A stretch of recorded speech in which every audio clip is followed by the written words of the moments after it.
Jesus led the disciples then out of that upper room, down through the Kidron Valley, to a place that the prophet Joel calls the site of the Last Judgment. Let's see if I can. In Joel 3:12, he says, "Let the nations rouse themselves and come to the valley of Jehoshaphat," which is also another name that's given to the Kidron Valley. "For there I will sit and judge." So many look at that particular site outside of the Kidron Valley as the place where the Last Judgment may occur. He led them down to the base of the Olive Garden, into the Garden of Gethsemane, which he said means olive press. We're told that it was his custom to pray there with them. It wasn't the first time he'd prayed there. They knew the site. It was customary, according to Luke. Interestingly enough, when John records the same story, the garden remains unnamed. He indicates that Judas the betrayer knew the place. He knew the garden because the disciples had prayed there, so we can only imagine that the betrayer had prayed there too. That's how he knew where they would be. That's how he brought the contingency to arrest Jesus. Was Jesus alone in the garden that night? Well, he wasn't, but depending on the gospel that you read, we see how close the disciples were to him and not, and who was perhaps present and not.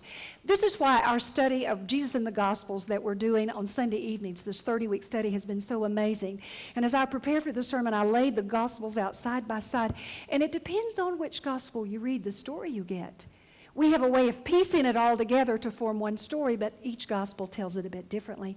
Matthew and Mark name the disciples that accompanied Jesus into the garden.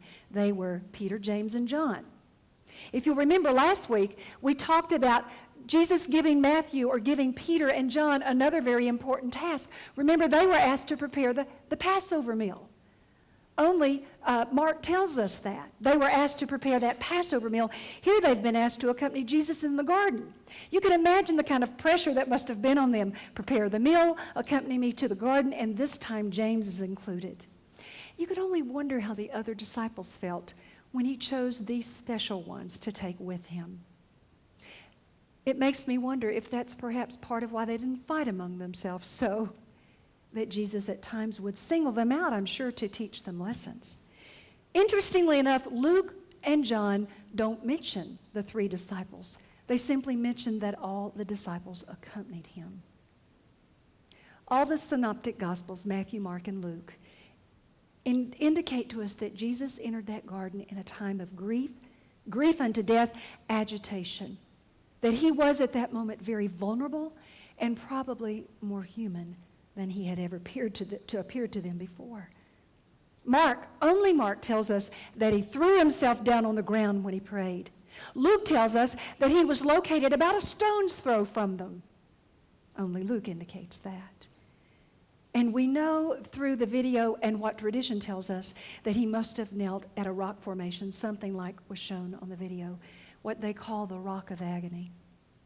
We can only imagine how he must have felt, the true agony that he must have felt, knowing that his closest friends and confidants were getting ready to betray him with the church treasury, with the money they had gathered themselves, and that those closest to him would desert him even though they denied that they would. We know that he knew that he was facing a trial that was not really a trial. If you've ever participated in a mock trial when you were in high school, that's about what it was. And next week, we're going to actually look at how all of the legal rules were broken when that law occurred. He was already sipping from the cup from which he was to drink. It was a bittersweet cocktail. We also see, as we look at the different Gospels and compare them, that Jesus went to that garden specifically to pray, and implicit in that is that he knew that that would be the site of his arrest. If you put your finger over in John 18 and mark it, I encourage you to read that at another time. When John tells the story about gathering in the garden, he mentions nothing about gathering there for prayer. He mentions the cup, but he doesn't say that it's bitter. He says when Peter cuts off the ear of Malchus, that he says, am I not to drink this cup the Father has given me? He doesn't ask that it be removed from him at all. He welcomes it as something that God intended for him to drink. And in John's gospel, Jesus is bold. He doesn't wait for Judas to come up and kiss him. He simply goes up to his accusers and said, who are you looking for? There's no kiss in this gospel at all. Isn't that interesting? How we take all of those stories and put them together when they all report it a little differently for their own purposes. I rather like the Jesus that appears in Matthew, Mark, and Luke, the one who seems most human of all, who kneels in that garden and says what you and I must have said many times in our own way. If it's possible, let this cup pass from me. I don't want this. I don't know how to handle this. Yet, not my will, but yours be done. I don't know that I want to go along with John and say, give me this cup. It's mine to drink. I rather like the Jesus who asked that perhaps it might pass from him. We know that he agonized alone. Matthew and Mark say to us that the disciples were sleeping. Remember, we talked last week that they had just gotten up from the meal? And if you've ever tried to stay awake on a full stomach, then maybe you can be a little bit more permissive of why they fell asleep. At least Mark would have us think perhaps that was the case. But Luke says, when you look at his gospel, that they were sleeping. Why? Do you remember? Out of grief. They were grief-stricken. Luke always is kinder to the disciples than Mark. And only Luke introduces this piece, Luke 22:43. Not only did these three apparently accompany him or were close by, an angel attended to him.